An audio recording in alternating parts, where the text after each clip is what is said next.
Hello mga kapapslabs. Ayan.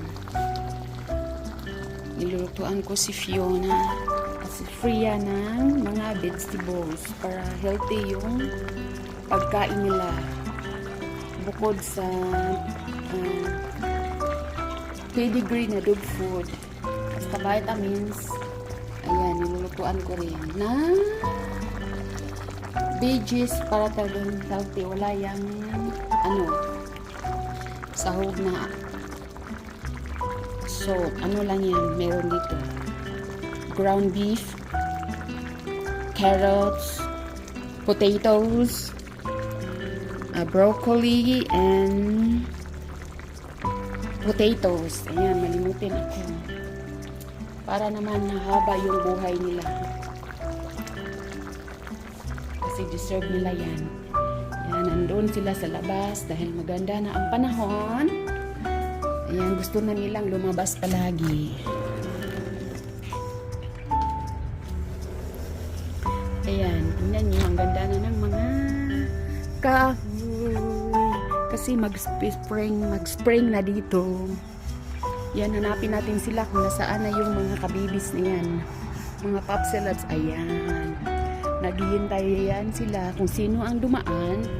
Magbabark yan. Hi, Freya. Say hi, baby. Say hi. What are you doing? We are the best guard in this house. Yeah, one time somebody wanted to climb up on that fence, but when they hear the barking of these two, he was not able to climb up, and one of his shoes left behind. So the mountain there, look at the mountain, that's so pretty.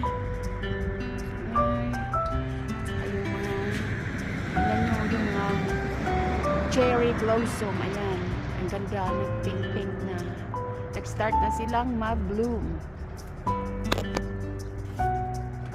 Ayan, oh. Yeah, although maganda ang panahon, pero malamig pa rin dito sa labas. Ayan, babies, malapit na maluto yung veggies ninyo, ha? Ayan, masaya yan sila kasi favorite nila ang veggies. Na mga manager, yan ang manager. Na, manager si Fiona, si Freya naman ating model at saka tindera. Kulit talaga ni Freya, oh, kinakakagat si Fiona, oh. If she wants to play or she wants something, she will do something to get the attention like that. Na, ayan, yung mga grass, green na rin. Ayan, sinabit ko na yung self-interaction ni Freya. Ayan. Sinabit ko dyan. Christmas tree. Oh, Christmas tree. Oh, Christmas. Go. Play with your sissy. Go. Go, go. Play with your sissy. Get it, get it. Come on. Get it. Let's get it. Get it. Get it. Come on. Get it. Ayan, yung windmill namin. Cute na windmill. Mahangin dito sa labas. Enjoy! So, ang ganda ng panahon. Enjoy muna kami bago ako. Kasi maghahunting na ako ng job. Palapit na yung mga filings ko. Halos lahat na settle down na. Isa na lang ang kulang, yung pag dual citizenship ko. Ipa-file ko pa yun. Hinihintay ko pa yung marriage certificate namin ng late husband ko kasi kailangan yun sa dual citizenship at saka sa passport. Nag-order ako nung kailan ba yun? Sa PSE Servilis online. Sa PSE Servilis online. Medyo malaki yung nabayaran ko. Halos 40.50 sa bayad sa pag-process ng marriage certificate. Dalawa yung in-order ko. Tapos 55 point something, 55 or 59, nakalimutan ko. Para sa DHL. Yan, yun na lang yung hinihintay ko para makaprocess, para maka-dual citizen ako. Ayun na. Kahapon,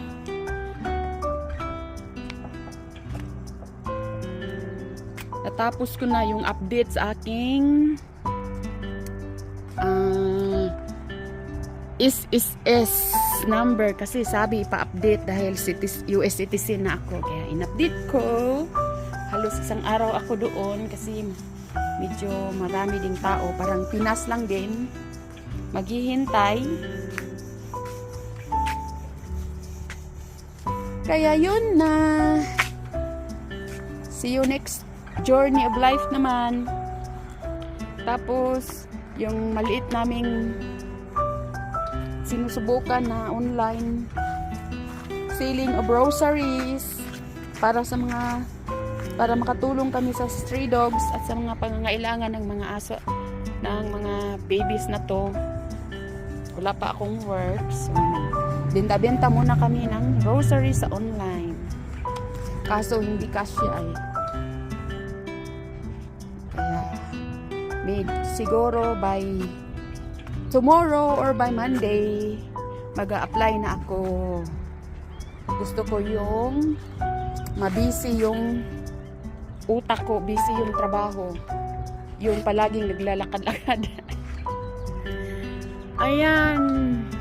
Para malimutan ko lahat ng pasakit. Grieving na.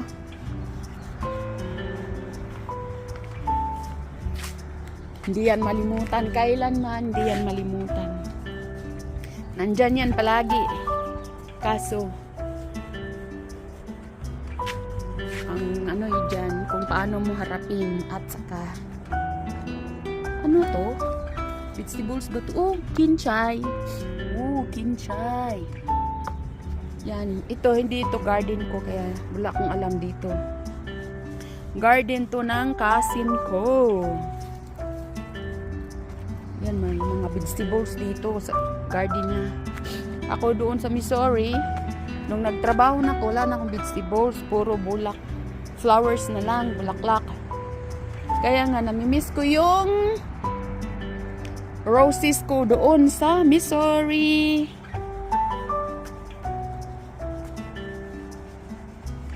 Bumili na lang ako ng yung maliliit na roses na nandyan sa pot, hindi na sa lupa. Isa lang muna kasi hindi tong pinatira lang ako dito. Inadapt lang kami ng pamilya ng cousin ko. Pamilya ng asawa ng cousin ko. Kaya ayoko hindi ko lupain ito, kaya ayoko mag-touch ng kahit ano dito sa kanila to. Doon sa Missouri, okay lang kasi bahay namin yun. Lupain namin, kaya lang wala na. Nabinta na ng mga anak ng asawa ko.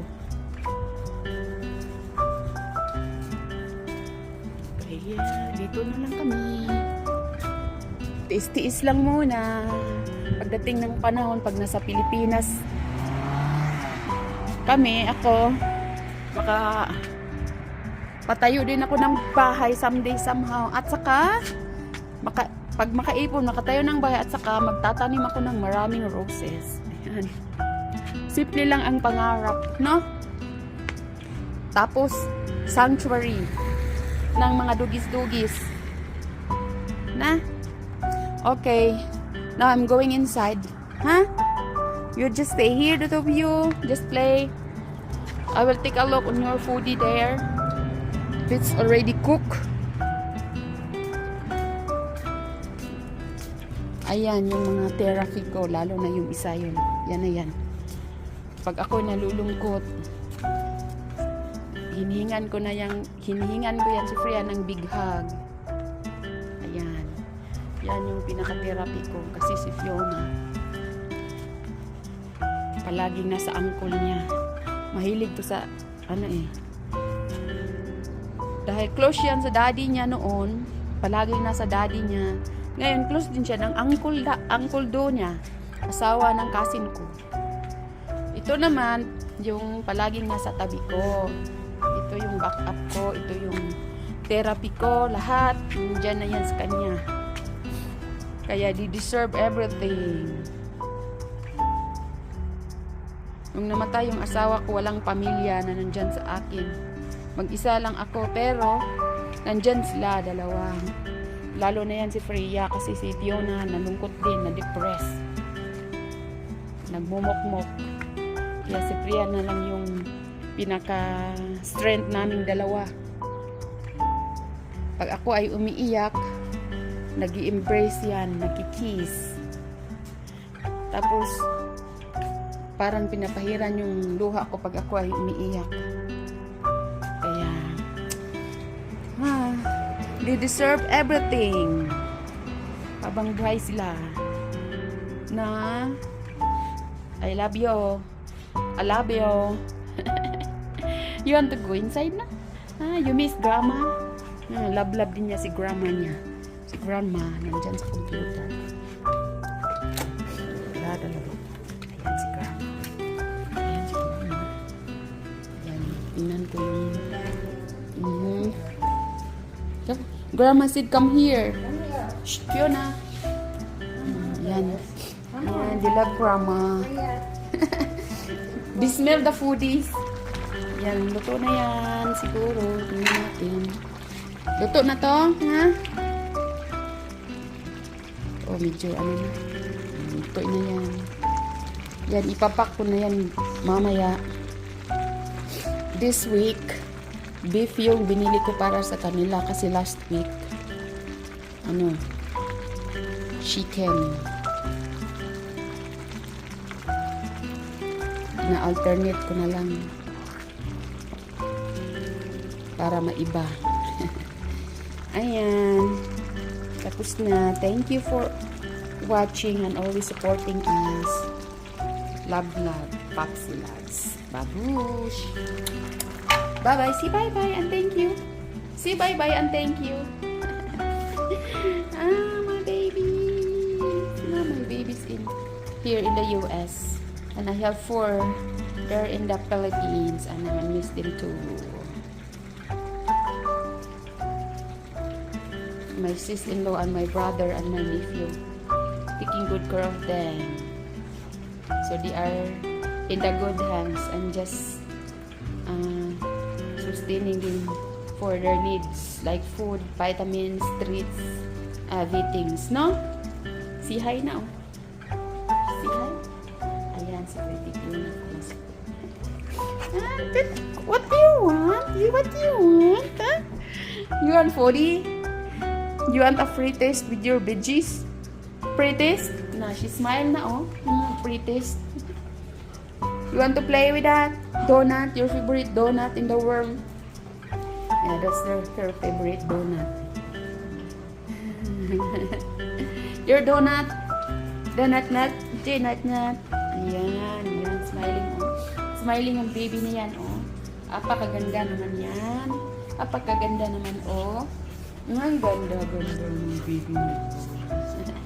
Si bye-bye na tayo. Bye-bye. Thank you. Have a good day.